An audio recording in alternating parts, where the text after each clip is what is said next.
Tiene vocabulario ofensivo y escenas de violencia.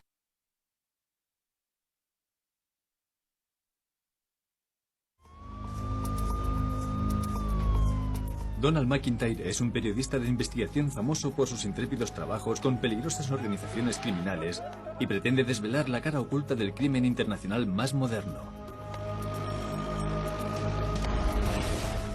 Viajaremos con él a algunas ciudades famosas del mundo y conoceremos a miembros del AMPA, de la policía y a los vecinos de la zona para descubrir cómo es la vida en las calles más peligrosas.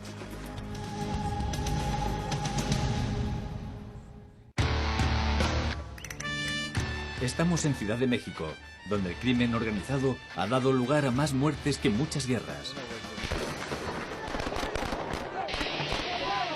Utilizan granadas tiradas con lanzagranadas, AK-47, bazocas. El gobierno ya no pinta nada. Es una ciudad en la que nadie está a salvo en las calles, donde los secuestros de las bandas callejeras aterrorizan a la población. En cierto modo, te preparas para que te maten. Ni siquiera la muerte merecen, porque la muerte sería un halago para ellos.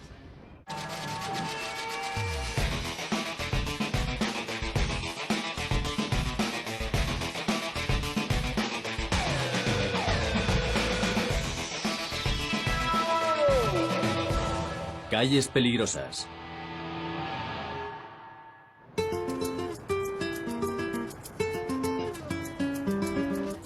México DF es la capital de México. Tiene una población de 20 millones de habitantes y es una de las ciudades más grandes del mundo.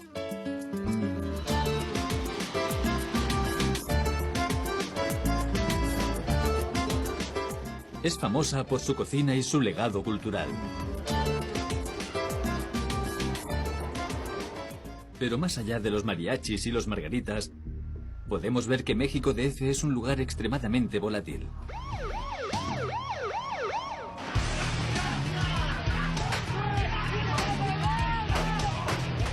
Las diferencias entre la población rica y la pobre han crecido mucho en los últimos años y han dado lugar a un aumento desproporcionado de la criminalidad en Ciudad de México, cuyas calles ahora son unas de las más peligrosas del mundo.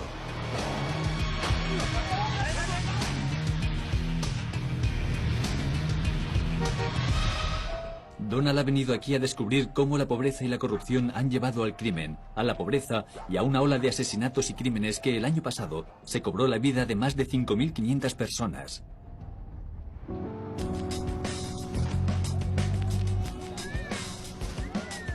Aquí en México DF parece que la violencia y la muerte son de dominio público.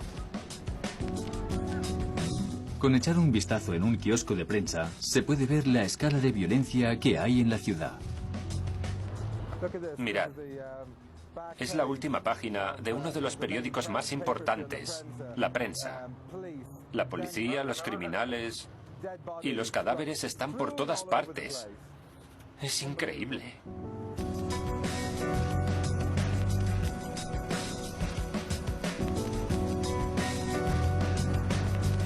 Estas fotos las realizan fotógrafos que van en busca de los crímenes más truculentos.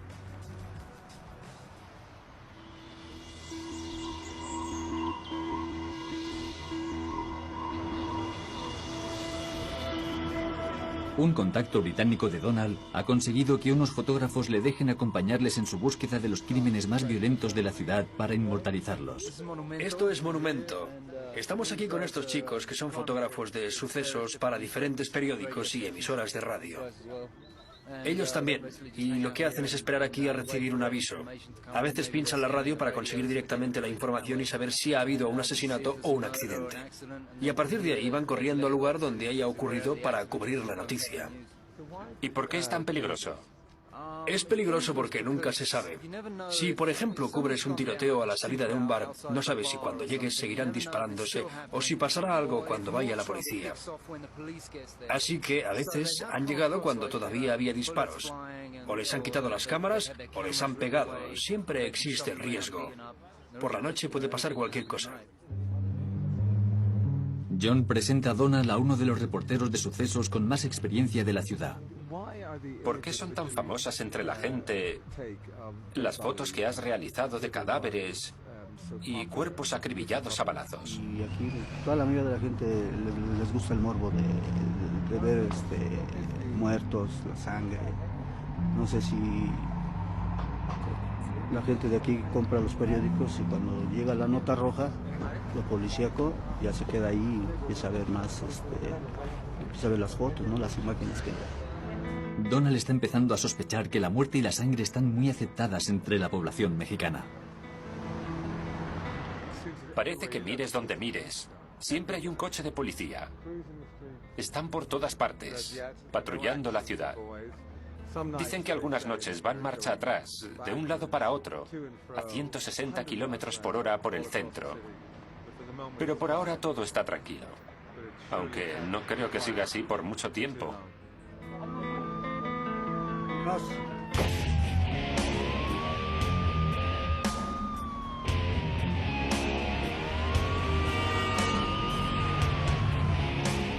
Pronto los fotógrafos interceptan una llamada que informa de un asesinato al otro lado de la ciudad. El equipo de prensa recorre las calles a toda velocidad, saltándose los semáforos y cogiendo las curvas casi rectas para conseguir llegar los primeros al macabro escenario del crimen.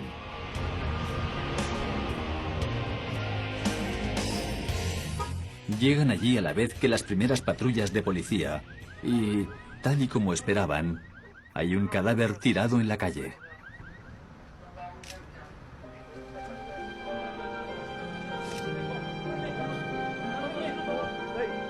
La policía intenta mantener alejados a los fotógrafos. La llegada de la ambulancia parece ocupar un segundo plano, ya que es una imagen que no interesa en absoluto a los periódicos.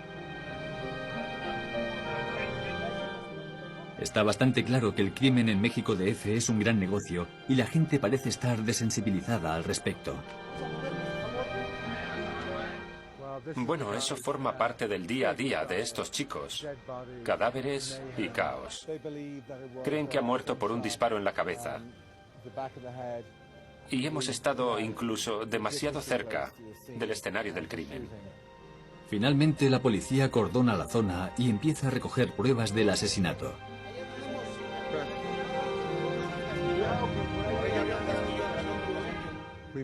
Puede que estemos pisando el casquillo. Así que eso nos indica lo rápido que los reporteros han llegado al escenario del crimen. Nos acaban de pedir que levantemos los pies, porque el casquillo que ha acabado con la vida de ese hombre tiene que estar por aquí. Lo ha encontrado uno de los fotógrafos.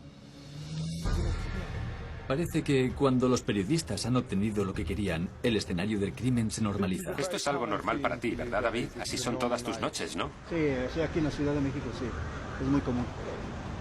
Ya es de todos los días.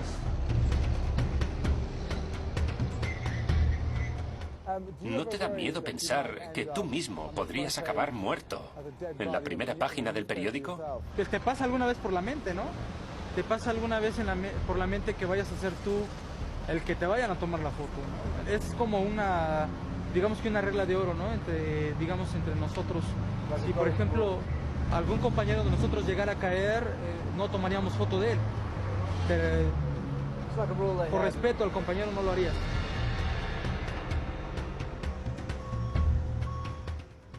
Cuando Donald llegó aquí, ya sabía que México DF era una ciudad peligrosa, pero no esperaba ver este grado de violencia tan pronto. Lo que está claro es que este sitio no es recomendable para la gente con problemas de corazón. A continuación, Donald descubre que las bandas que trafican con droga están llevando la violencia de las calles de México DF a unos niveles sin precedentes. Los traficantes han matado este año a más de 500 policías y soldados. Y averigua por qué no solo los mexicanos, sino también los europeos que vienen de visita son el blanco de los asesinos. A una chica que yo conozco la secuestraron, le dieron una paliza y luego la dejaron por ahí. Calles peligrosas.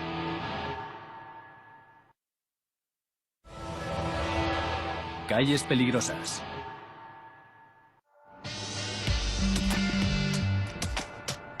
Estamos en México DF con Donald McIntyre y ya hemos visto que aquí la vida no vale nada y que los asesinatos en la calle son muy comunes.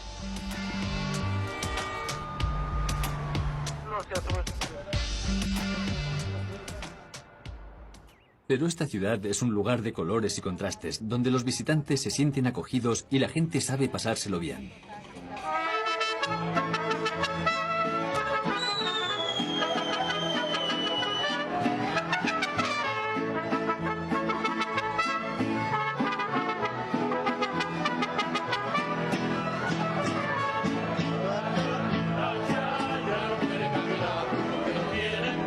Incluso la muerte es una razón para festejar. México es famoso por la fiesta que se celebra el Día de los Muertos, que tiene lugar el 1 de noviembre, día que en el catolicismo se denomina el Día de Todos los Santos. Millones de personas pagan tributo a los muertos en una ceremonia cuyo origen tiene cientos de años. Data de la época de los aztecas. Puede que esta original fascinación que hay en México por los muertos sea una de las razones por las que los asesinatos y la violencia tengan tanta presencia en Ciudad de México. Parece que el conflicto, la revolución y la violencia siempre han formado parte del ADN de los mexicanos.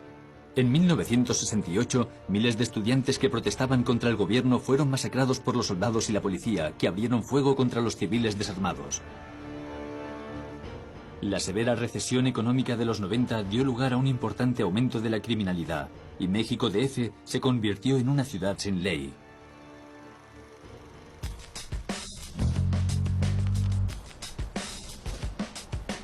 Donald va a entrevistar a un periodista criminalista, Joan Grillo, para que nos dé más información sobre la situación real del país. Explícanos un poco la relación que existe entre Ciudad de México y el crimen. Aquí el crimen explotó en la década de los 90. Hay muchos tipos de robos y extorsiones, muchas formas de conseguir dinero, robos de coches a punta de pistola y secuestros para luego pedir rescates. Estos actos son muy comunes en México DF. Se dan cuenta de que pueden quedar impunes y ganan los malhechores. En muchos casos se ha descubierto que la policía colabora con el crimen organizado. Este clima de corrupción ha permitido que los traficantes de América Latina tengan libertad para actuar en las calles de esta ciudad. En un año en México se producen 4.000 asesinatos relacionados con las drogas. Lo que hacen es mandar mensajes con sus actos. Así indican quiénes son sus rivales y les matan. A menudo de formas muy crueles. Cuando asesinan a una persona, suelen matar a toda la gente que tiene alrededor. A veces les cortan la cabeza y dejan una nota al lado. Otras veces graban el asesinato en vídeo y lo cuelgan en internet. Es decir, matan, pero lo hacen de una forma aterradora. Porque también quieren dar a entender que ellos son los que mandan y que lo que hacen no se puede denunciar ante la policía. Quieren demostrar que pueden matar cuando y donde quieran y que no les pasará nada. A la población, a la gente, en las calles también quieren que se sepa cómo son, que son los jefes de todo y que no se puede ir a la policía a denunciarles. Joan lleva a Donald a un sitio en el corazón de la ciudad donde un suceso reciente pone de manifiesto que los cárteles de la droga pueden matar a cualquiera que se interponga en su camino. Era hora punta. Fue en noviembre, a principios de noviembre. Un avión cayó directamente en la calle.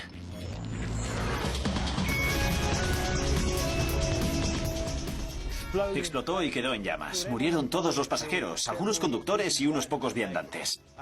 Además, en aquel avión volaban el segundo mandatario del gobierno, el secretario de Interior y un fiscal que se llamaba José Luis Santiago Vasconcelos, que luchaba activamente contra el crimen organizado. A pesar de que la caída del avión se consideró un accidente, aquellas dos personas de gran importancia política que murieron eran claros enemigos de los cárteles.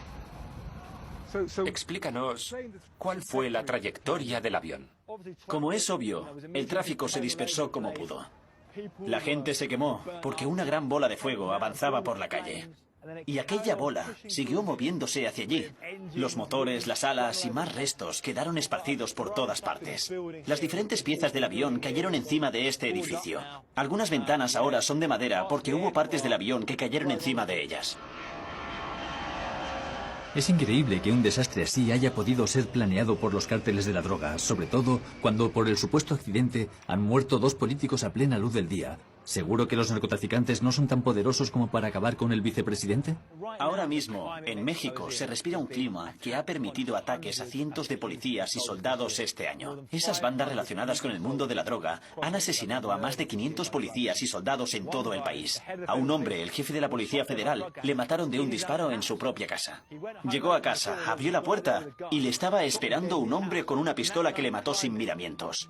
En un clima como este, cuando pasa algo así, todo el mundo lo relaciona con los narcotraficantes. Eso es lo primero que les viene a la cabeza a los mexicanos. Entonces, ¿quién tiene el control sobre México DF? Parece que las cosas no dejan de cambiar y que aquí solo hay caos y violencia, ¿no? Estamos hablando de grupos armados, de crimen organizado, de cárteles con miles de hombres y armas. Utilizan granadas tiradas con lanzagranadas, AK-47, bazocas. Estos hombres son culpables de más matanzas que muchas de las guerrillas. Aquí hay más violencia que en muchas guerras. Así que es obvio que el gobierno ya no pinta nada.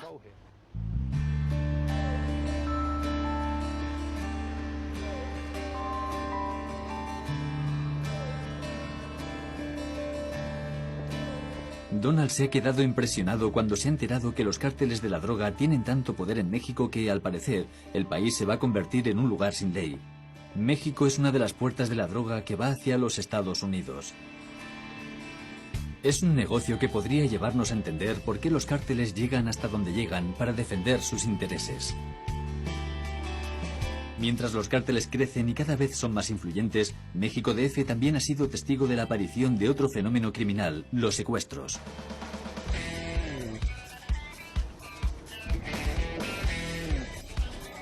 Los secuestros en Ciudad de México han llegado a niveles insospechados. Solo en 2007 se produjeron 1028 denuncias de secuestros en el país. Eso equivale a casi 3 al día, y 65 de las víctimas también fueron asesinadas. Los secuestros en México los realizan personas relacionadas con el crimen organizado y lo hacen por dinero. Según algunos expertos, existe una relación directa entre los secuestros y las diferencias que cada vez son mayores entre ricos y pobres. En una sociedad como esta, es necesario para la gente con dinero invertir en la seguridad. Donald va a conocer a un hombre que ha creado una empresa para ofrecer seguridad a los ricos en las calles más céntricas de México DF.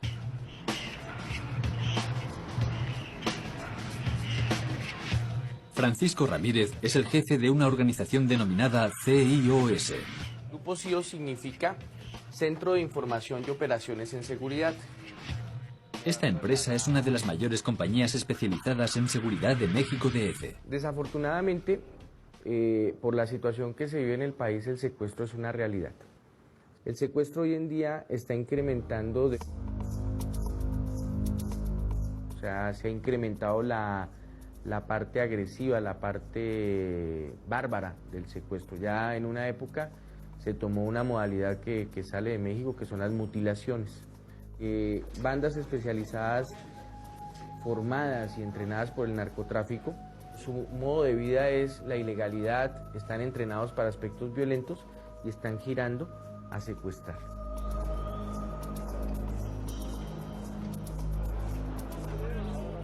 El hecho de que sean delincuentes novatos en el tema del secuestro genera el riesgo tan alto para la víctima.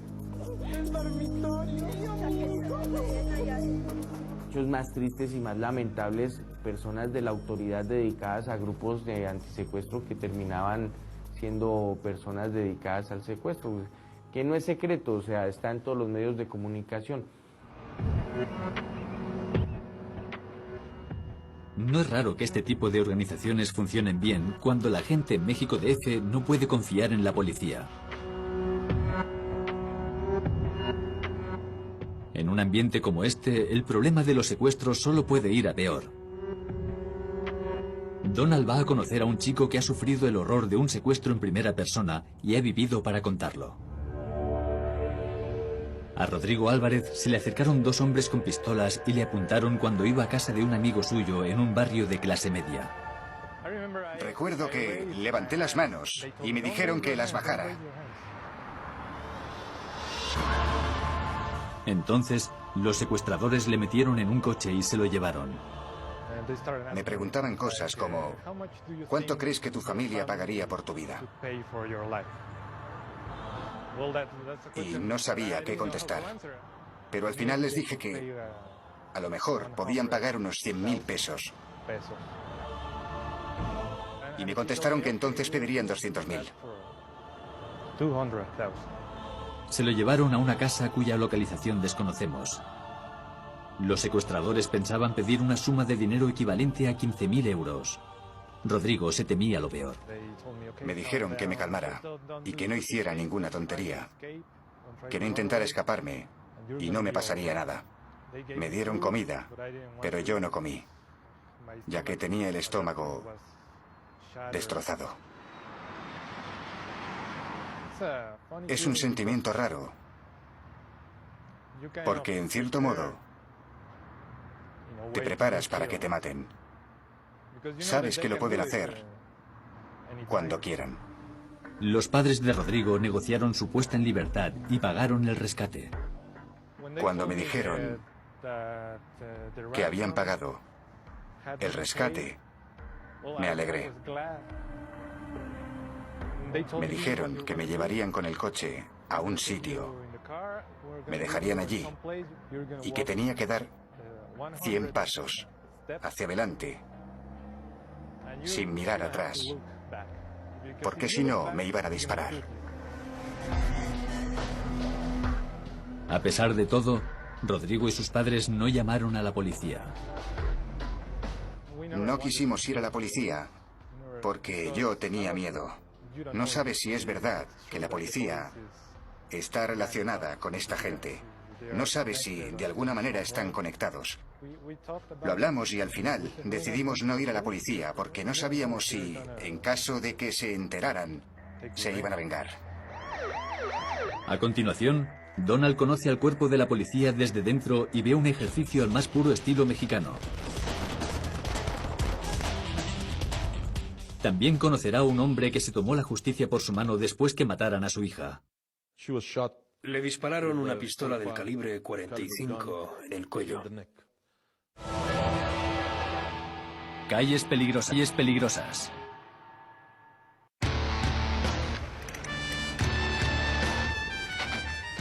Estamos con Donald McIntyre en México DF, la ciudad donde más secuestros se producen en todo el mundo. Y vamos a averiguar algo más sobre cómo el crimen organizado está apoderándose de las calles.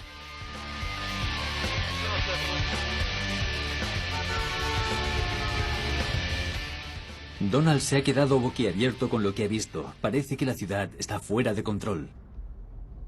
Los secuestros son un gran problema, pero peor es la corrupción que tan extendida está entre los policías y permite que muchos crímenes se realicen impunemente. Donald se ha enterado de que el gobierno ha prometido hacer frente a este problema, así que va a visitar la recién creada unidad antisecuestro. Según parece, los policías seleccionados para esta unidad especial son incorruptibles. Y si eso es verdad, serían de los pocos que quedan limpios en la policía mexicana. De camino a su lugar de entrenamiento, uno de los encargados de prensa le informa sobre las operaciones que realizarán en la instrucción de hoy. Aquí va a haber un secuestrado. Vamos a trabajar con sniper. Sí, va a ser a fuego real. La unidad está bien equipada y consigue salvar al rehén. Donald está sorprendido de que le hayan dejado quedarse tan cerca del lugar de la acción. Este ejercicio depende de la puntería de los francotiradores de allí arriba, porque son los que van a disparar a los vigilantes que están ahí, a menos de 7 metros de aquí. Así que no sé si...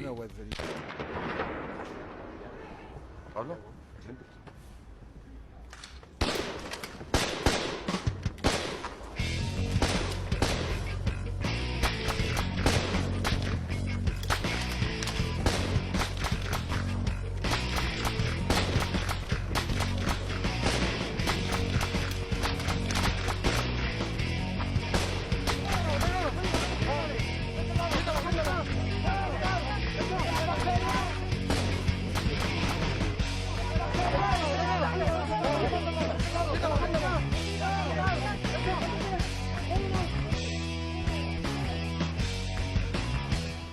Ahora que los secuestradores están bajo control y los rehenes a salvo, el rescate simulado ha terminado. ¡Cuánto ruido! Uno de los agentes ha accedido a contestar a las preguntas de Donald. ¿Cómo se protege la unidad ante las infiltraciones de los criminales?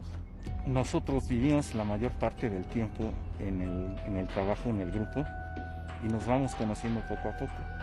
Y nos da un margen de saber quién es quién, y cuando vemos que alguien anda extraño, hablamos con él y en su caso lo retiramos del ferry.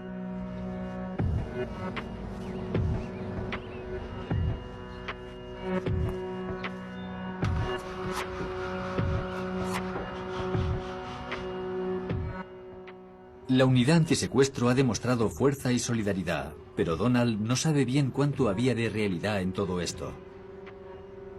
No le ha quedado claro si están consiguiendo algo en las calles de la ciudad.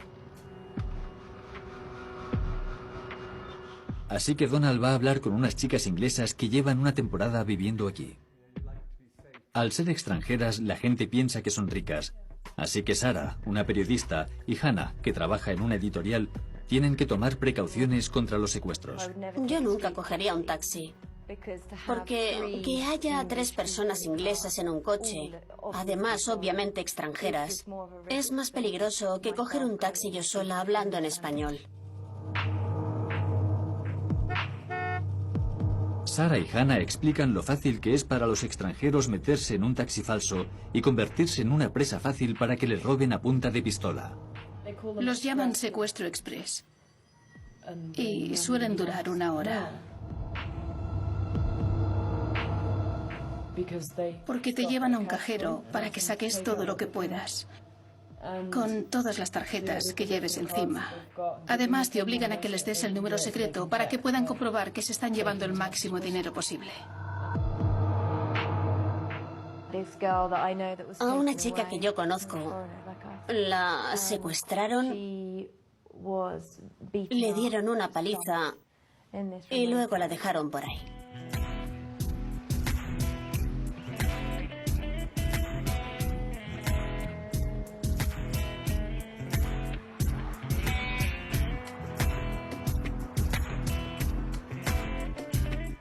Al día siguiente, Donald quiere averiguar más sobre los secuestros express y cómo se realizan.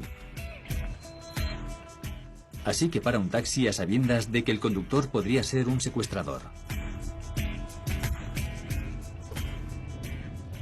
¿Los secuestros son un problema para ti y para la gente de tu entorno? Sí, he conocido gente que se dedica al secuestro muy fuerte. Sale aquí hasta 5 vehículos nuevos de taxi. Entonces, hay gente que compra taxis y se monta un negocio solo para realizar secuestros express. Al negocio de ese tipo de secuestro. Inclusive, en 1 o 2 meses han ganado hasta 350,000 pesos. Son impresionantes. ¿Sí? Entonces, ahí está la clave de ellos.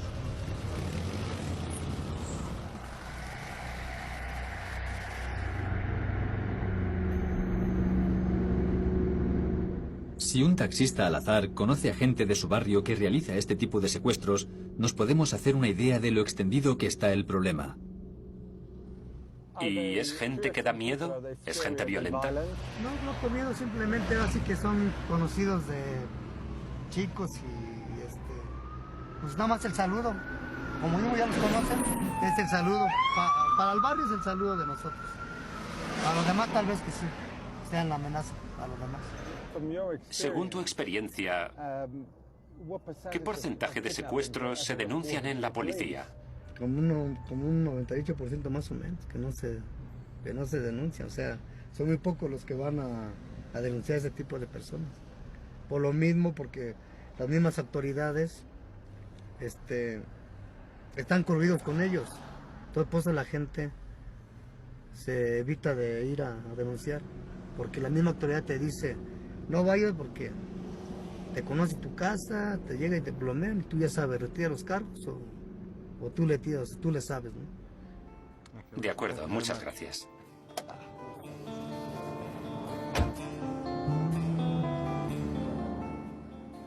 Al parecer, en México DF, nadie está a salvo de los secuestros express.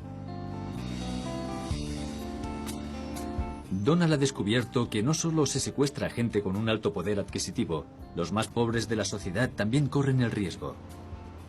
Recientemente se han producido secuestros por los que se han pedido rescates de 135 euros. Donald se ha enterado de un caso que ha tenido lugar hace poco y ha conmovido a toda la ciudad, en el que un niño de 5 años fue secuestrado por un vecino suyo que es un adolescente. A Javier Betanzos le secuestraron y le mataron en uno de los barrios más deprimidos de la ciudad. No parecía haber ningún móvil para el secuestro. Una mujer de la zona ha accedido a hablar del tema con Donald. Pues la verdad no les importa ya si eres rico o si eres pobre. Pero aquí el secuestro de este niño fue porque esta persona le dio mucho coraje que los papás del niño tenían un carrito y como ellos son comerciantes como nosotros, se compraron una camioneta. Entonces él pensó que yo creo que tenían más dinero y robó al niño para pedir. La familia del niño le buscó durante mucho tiempo. Finalmente un testigo del secuestro declaró y gracias a eso se identificó a Javier y a su joven secuestrador. El entorno de la víctima se quedó muy sorprendido al enterarse de que el secuestrador era un chico de 17 años amigo de la familia. ¿Cómo se sintió el barrio ante ese secuestro? Se sentía muy tenso el ambiente, incluso a cualquier hora del día están secuestrando a los niños y no nada más a niños, a gente grande, sin importarles nada. Si uno tiene dinero, si no tiene dinero. Gabriela indica a Donald dónde podría estar la familia de Javier. Así que Donald se acerca al lugar para ver si algún miembro está dispuesto a hablar con él. Cuando llega a la casa, la tía del pequeño está muy dispuesta a hablar sobre el asesinato. ¿Cómo se siente hacia la persona que mató a su sobrino? Pues son personas que no merecen el perdón porque ni siquiera la muerte merecen, porque la muerte sería un halago para ellos. Porque ellos como quiera ya destruyeron una familia psicológicamente, moralmente. En todos los aspectos destruyen una familia. Y más que fue un niño chiquito que no merecía esa muerte. Se ensañó con ese niño porque le pusieron ácido correctivo, le inyectaron al niño. Resultó que el joven secuestrador de Javier actuó en nombre de una banda que se dedica a esto y que para crear miedo y que la banda sea respetada, asesinaron a Javier inyectándole ácido en el corazón. Usted se imagina, en vida, estarle inyectando ácido correctivo y estarse quemando por dentro a los 5 años y con eso es injusto.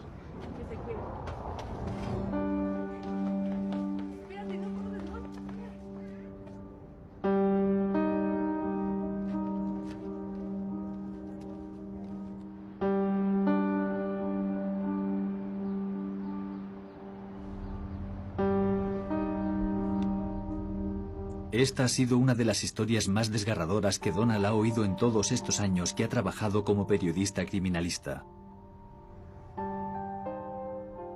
Es increíble que en una ciudad como esta, los niños mueran a manos de sus propios vecinos.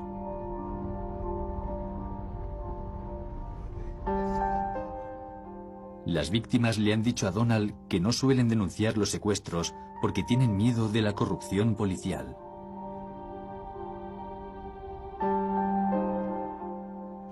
En una sociedad en la que no te puedes fiar de nadie, Donald quiere saber cuáles son las opciones que tienen las familias de los secuestrados.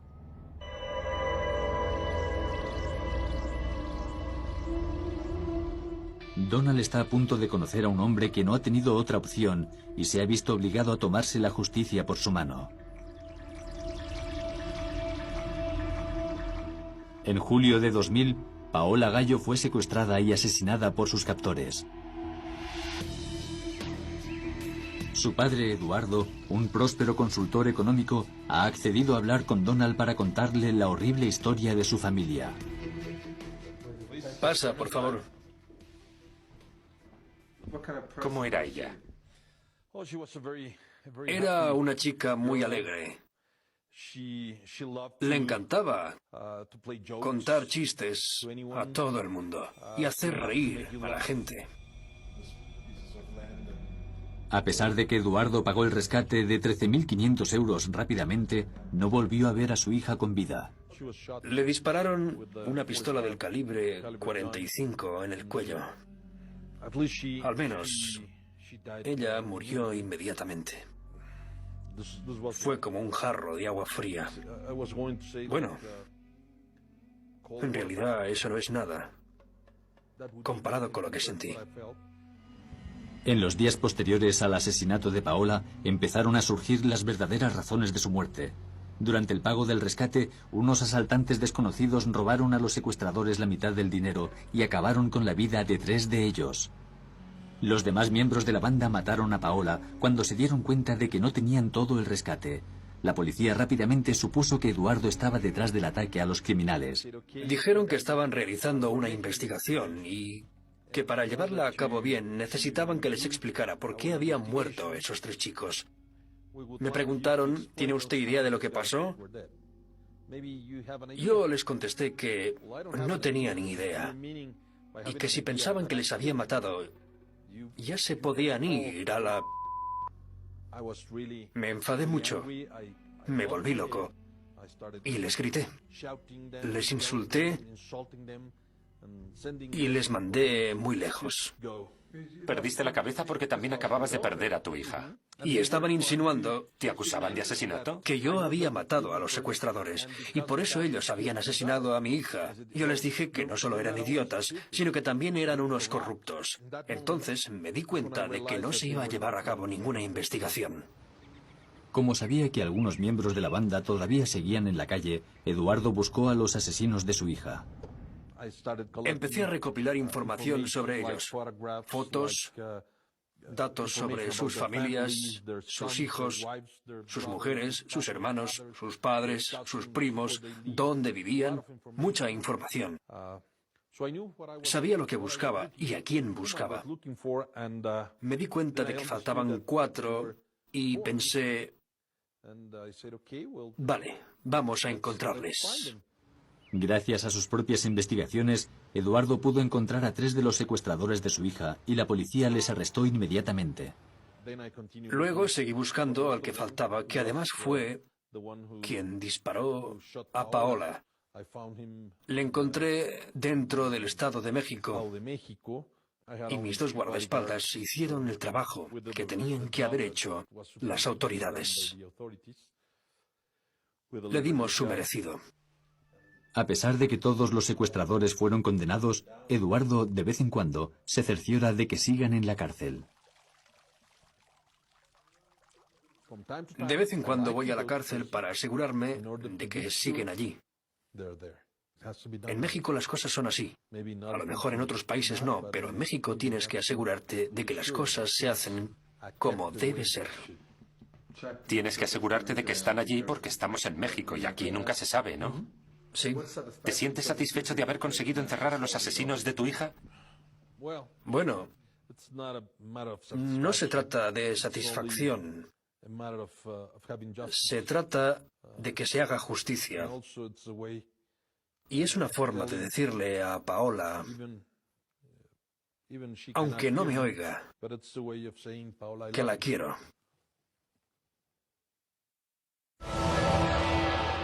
Calles peligrosas.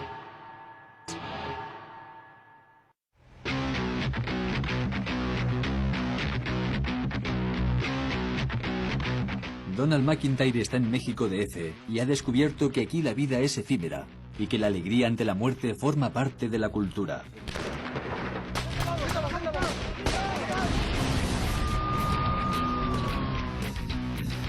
Es una ciudad asolada por el crimen y la corrupción, donde los secuestros se han convertido en algo tan frecuente que los pobres secuestran y asesinan incluso a sus vecinos.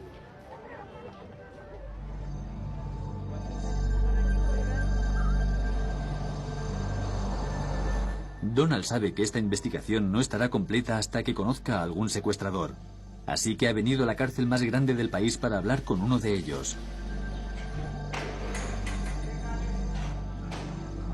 Filiberto Vargas está cumpliendo una pena de 60 años por permitir que una banda utilizase su casa para esconder al rehén. Aquí hay 11.500 prisioneros, incluido Filiberto, el secuestrador que formó parte de una banda que privó de libertad y violó a una joven mujer. Y hoy va a contarnos su versión de toda esta historia. Donald llega a uno de los patios donde le espera a Filiberto.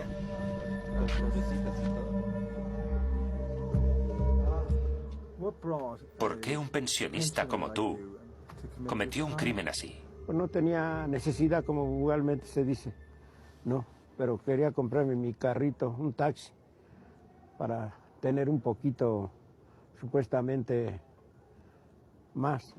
¿Qué rescate pedisteis a la familia de la víctima? No, yo de eso soy ajeno a todo eso, porque yo nomás era de darle de comer a la persona. Supuestamente me iban a dar 50,000 pesos. En el juicio, la víctima reveló que había sido violada durante el secuestro. ¿Cuándo supiste que habían violado a la víctima? Hasta que tuve yo detenido ahí, o sea, en la delegación contaba con los judiciales, cuando me lo nombraron ellos, porque me inculcaban a mí supuestamente la violación a la persona, el cual yo lo negué rotundamente y jamás he tenido contacto con la dama ni no. ¿Eso es verdad? Estás en la cárcel cumpliendo una condena de 60 años. Ahora ya puedes decir la verdad. Sí, yo nomás el roce era con el que la cuidaba. Yo contacto con ella no tenía, yo nomás hablaba con él. Pero debiste de oír los ruidos que hacía, lo que decía, sus gritos, su llanto, ¿no? A mí me sacaban del domicilio o me mandaban a traer, ¿cómo se llama? Refrescos o antojos, golosinas. Sí, yo no, ¿para qué no? Nunca lo oía. Eres un hombre inteligente que lee los periódicos y sabes muy bien las consecuencias que tienen los secuestros en las víctimas, lo mal que lo pasan. Seguro que sabías que la mujer que estaba en tu casa y la que tú alimentabas lo estaba pasando francamente mal, ¿verdad? Pues ya no puedo hacerme para atrás. No, sí arrepentido de todo, ¿no? Porque pues, eso es avaricia, ¿no? Y ya tenía lo que bien, la libertad y un pequeño de dinero que tenía, ¿no? Y ahora, no. Donald no sabe si es cierto que Filiberto no sabía nada de las violaciones, pero lo que sí le queda claro es que él no era el cabecilla de aquella operación. Filiberto solo era un pequeño engranaje más de una inmensa máquina. Los líderes de la banda con la que trabajó siguen en libertad porque tienen dinero y los contactos necesarios para sobornar a las autoridades.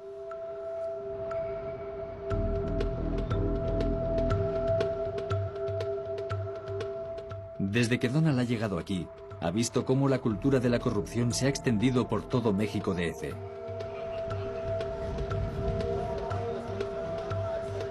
Los secuestros y demás crímenes suelen quedar impunes.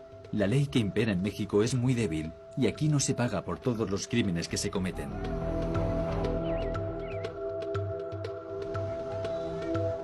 Mientras México siga siendo un país en el que los ricos y poderosos malhechores puedan operar sin miedo a la ley, el crimen organizado seguirá controlando la ciudad y las calles de México DF continuarán siendo peligrosas.